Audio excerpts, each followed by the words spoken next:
Oh, hi. Yeah, I'm sorry about that last video. That was very low effort, but trust me, it can be kind of difficult, especially for someone who's new to this whole YouTuber thing. Am I a YouTuber? Is there a criteria for that? I don't know. Just making videos. But it can be kind of difficult to make like two real videos with, having to read a whole book and then write stuff about it. And I must confess, I was actually still reading the book when I started writing the script 3 days ago. So I don't think this book needs any historical context, mostly because there isn't any, really. It was written in 2009. It's not like some old novelization or comic, and early on, it's some weird history to go along with it. Nope, this is just a 2009 Star Wars Zombies book. So instead of giving historical context like I usually do, I'm just going to talk obnoxiously about my own personal history with the book. I got this book when I was but a youngling, and, it was from a used bookstore that is no longer open, sadly. But at the time, I thought it might be too scary, so it was officially my dad's property until I went, hey, you know what? I'm like a teenager now. I'm gonna read this book because I want to. This book came out before the Great Decanonization of 2014, which unfortunately now means that it is non-canon. No! No!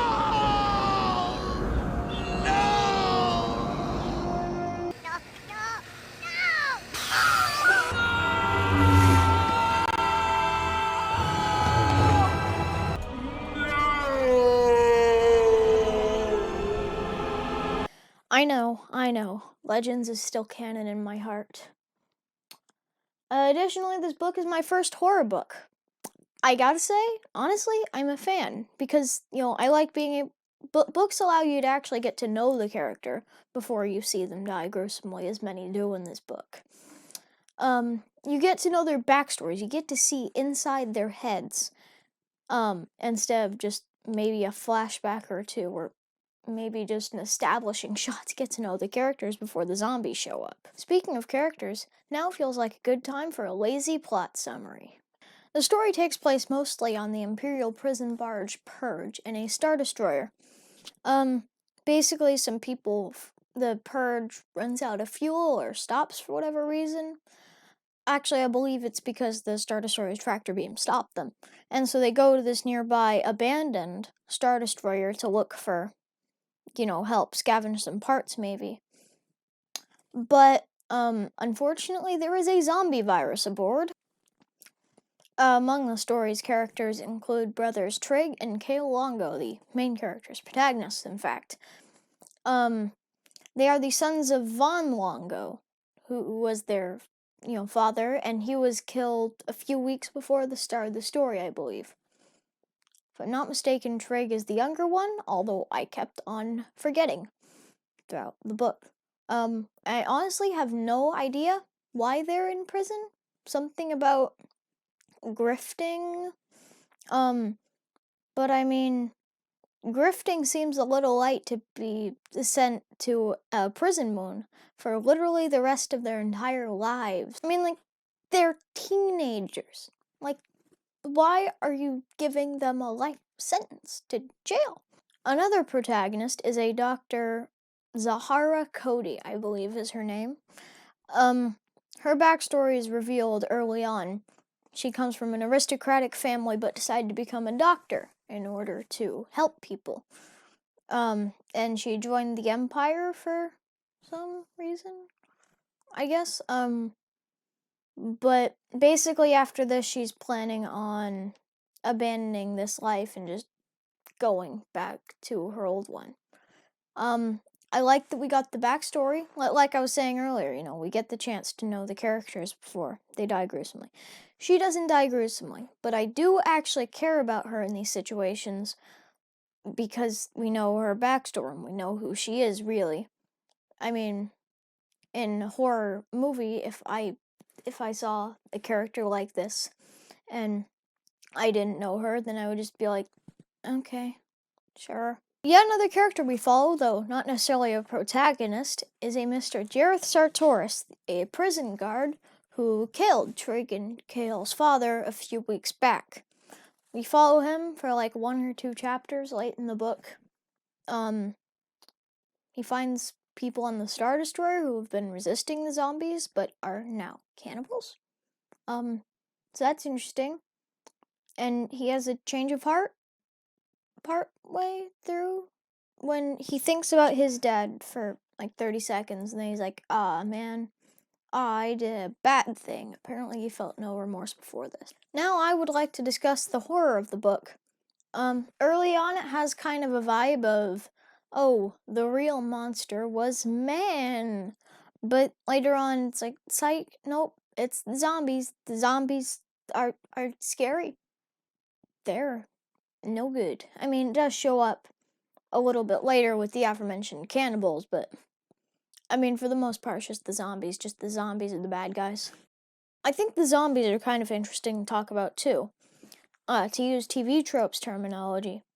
They're plague zombies, but they're not technically living zombies like most of the plague zombies you see out there. The virus reanimates the victim's corpse, I guess. And this makes for some interesting drama when Kale and Trig have to face the reanimated corpse of their father. Drama. Although, to me, a lot of the most effective horror is the medical horror, including the stuff about the spread of the virus.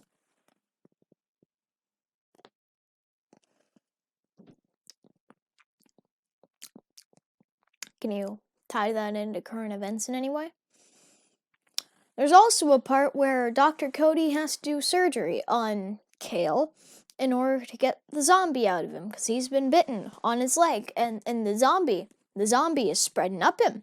But she's got to cut out the zombie before it.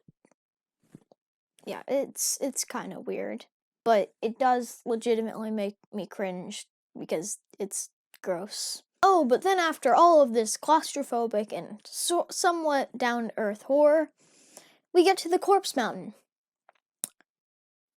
You heard me? It is a mountain made out of various amputated, I guess, body parts, and it is autonomous. It is a mountain of zombie corpse parts. This is kind of where the book loses me. So now let's move on to that most respected tradition in my videos, the rambly, unscripted conclusion. Well, sometimes they're scripted a little bit, but this one is not scripted in the slightest. Overall, I enjoyed the book. I thought it was pretty entertaining. Zombies and Star Wars. I mean, I like zombie stuff, and I like Star Wars, so this was kind of cool. Actually, wait, I have it right here, but I actually have a zombie bowl. I have eaten out of this once. I would not invest in novelties like this. Star Wars mugs are cool, but no, this is just dumb.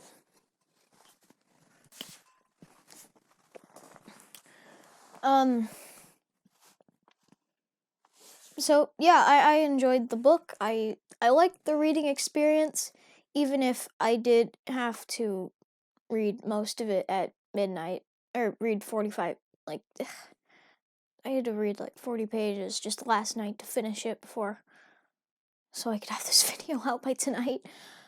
Oh my god, okay, I'm not good at time management. I like the book. I think it's interesting. I think it's at least on par in terms of Star Wars zombie stories with the I forget what it's called. It's the Clone Wars one with the zombie Geonosians. Those are parasite zombies. I'm stealing a lot from TV tropes today. I've been drinking a protein shake this whole time. Eating a salad, actually. What even is this video? This is gonna be my worst video.